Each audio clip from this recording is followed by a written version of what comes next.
You're tuned in to Janet TV with Coach D. This is Janet TV on the radio, and you're listening to Bring It In with Coach D, where we catch up with athletes and coaches from around the world. Well, congratulations is in order for my guest on today's show. Olympic speed skater and 500-meter record holder Jessica Smith just recently punched her ticket to Sochi. Jessica, welcome to the show, and congratulations on achieving your goal. Hi, thanks for having me. Well, there isn't an athlete who gets where they want to go without a story of how they got there. So, Jessica, can you take us through your journey, starting with where you're from and how you got into speed skating? I started out, I was born and raised in Melvindale, Michigan, and my parents were actually skaters themselves and started out on quad skates, and my mom and dad enjoyed what they did, and they decided that they wanted to get me in the sport and have me be involved at a young age. And my mom wasn't sure what would become of it, but she knew that it would, bring coordination and balance. And so from there, I just grew up enjoying the sport and went on to, join and make junior world teams and senior world teams on inline skates and win world championships. And, after winning world championships and Pan American gold medals, and the ultimate goal is to make it to the Olympics, but unfortunately my sport isn't an Olympic sport. And with that being said, I saw other inliners, such as Chad Hedrick, Derek Para, Casey Didier, Jennifer Rodriguez make the switch. And it was now or never. So in order for, people like myself and inline, it was time to make the switch to the ice and try to go after an Olympic dream to finally get that ultimate goal. And here I am today. I made the switch, and I'm on the Olympic team, and excited and ecstatic that a dream finally came true. And unfortunately, not in the sport I started out in, but luckily there was a sport relatively close to what I'm used to doing, and made that happen. Well, you definitely made the right choice. Now, specifically, you compete in short track. What do you like the most about short track racing? Oh my gosh, I love short track racing. I'm not a time trialist skater because I love competition. I love competitive. I love having race tactics and just being able to go out there and make moves and make passes and, high speeds and people around you and not making mistakes and using people's mistakes and taking advantage of opportunities and, just ultimately coming across the line in front of the other girls that you're racing. Well, the Olympics has always been a goal of yours since getting into the sport. Can you tell us what a speed skater needs to do to get selected for the Olympics?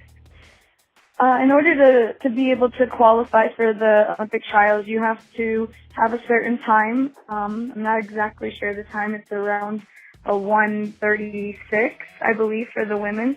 And from there, once you have your qualifying time, then you're able to, skate into the 9-lap time trial that we do. And once you get into the time trial, you have to be top 16 in order to continue throughout the entire competition. So it's not one event that gets you there. It's hard work throughout the entire season. That must take a lot of mental preparation. How were you able to focus on the big picture? It's funny. Everybody think, it's not just one season. It's every season. We, as athletes, it's a long journey to get to where you want to be and to make it to the Olympics. And it's been a long, time of training and sacrifice and putting everything into what you're doing every day. And, whether for most of us it's leaving home and not being around family so much and showing up at the rink every single day and being willing to put the effort into each training session, 8 hours a day we're training, and it's basically consumes your whole entire life. So but leading up to this season and leading up to the Olympic trials this season, it's been a bigger focus just because that it's the last season and it's your last time to get everything that you need to for preparation before you enter the Olympic trials and go after your Olympic dream. And it's just been a lot of hard work, and luckily for me, I've had a good support system and people to keep me focused and to remind me what's in front of me, and not to panic, but to be prepared. So I think that I've, made sure that I've prepared myself as well as I could mentally and physically in order to race at the highest level that I'm capable of. Well, your trainings must be intense. What does a daily workout look like for you? Oh yeah, it depends. Summer training's a bit more intense than right now just because in the racing season you're not really, trying to build so much. But in the summer, I show up in the morning and we have dry land, which is about an hour or so of off ice. So it's basically all technical and a lactate building. Dry land, like static position, sitting, basically in a basic form, like sitting in a chair for 3 to 5 minutes straight, with multiple sets of that. Then, we'll do just basic technique training, and then after that we get on the ice and we have a 2-hour training session on the ice, which could be anything from, sets of 9 laps to sets of 20 laps, and it could be anywhere from, 10 sets of 9 lap intervals, and then we do relay training, just to get speed involved, and then after ice it's back to dry land to get that basic technique in and to keep building that lactate, and it could be anywhere from belt crossovers, which is just imitating the crossing in the corner with resistance, somebody holding you on the other side. And typically after that, we'll take a little bit of a break, like an hour or two recovery session, and then back at it again for either a weight training session or an off-ice session that could last anywhere from 2 to 3 hours, or back on the ice with another session of dry land. Do you have any rituals or superstitions before each race?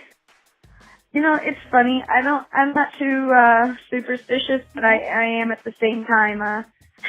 If my sports bra I start out working out in or racing in is I feel good racing and things are going right, I might keep that one on for the rest of the competition, debating on, how things are going. But I changed it up this competition. I left the same stuff, the same rituals, the same warm-up, the same food for the first 2 days, and then the second 2 days I decided to switch up the clothing a little bit. So I kept the food and the warm-ups, and everything is like, if it's working, I keep it the same.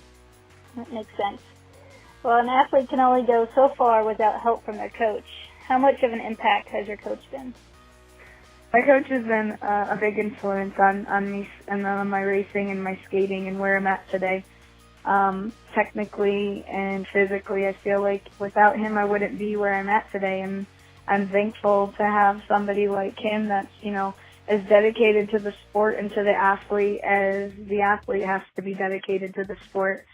So yeah, for sure, Jae-Soo Chun is who I skate with, and, he's pushed me every step of the way, and he's, made my technique and everything where it's at today. So without him, I wouldn't be where I'm at, and I wouldn't be at the level and have the confidence that I have going on into the games. Well, now it's a little over a month to go until Sochi. How does your preparation change? Right now I'm just looking at tweaks and, trying to fix any little thing that needs to be worked on technically.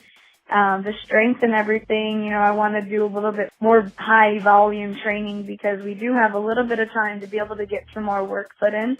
So I'm looking at just using these next couple of weeks to try to do as much building as I can and in as much volume. And like I said, just technically trying to stay sound and just staying focused on everything that goes into each day and each training leading up to the games.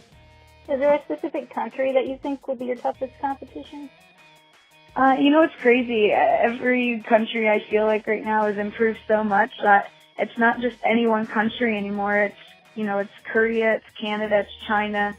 Italy's now they have a couple girls that are just stepping up from, outside of their main top athlete. But every country is out there, and everybody's skating so good right now that there's no one person that's more dominant than any other. I feel like everybody is your competition, and, everybody has to be aware of who they're racing when they get to the line.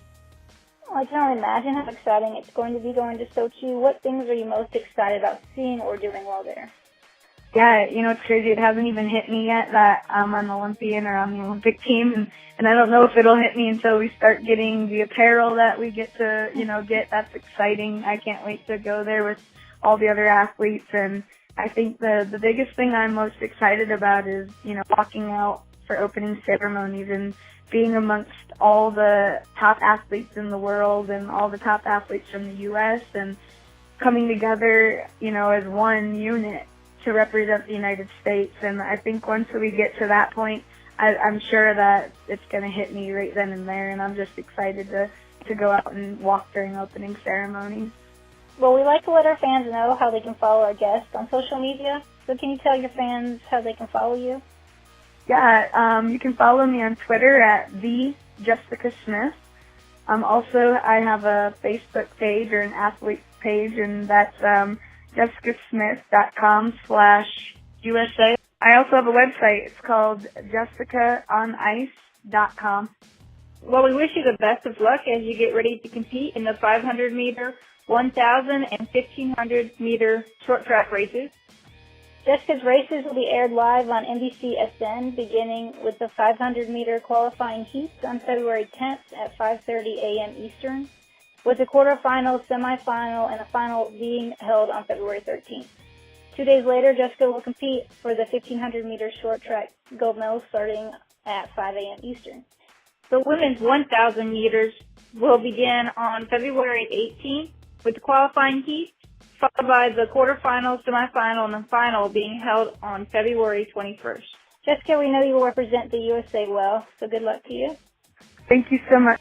Stay tuned for Janet TV for Olympic coverage. I'm Coach D, and you're listening to Janet TV on the radio.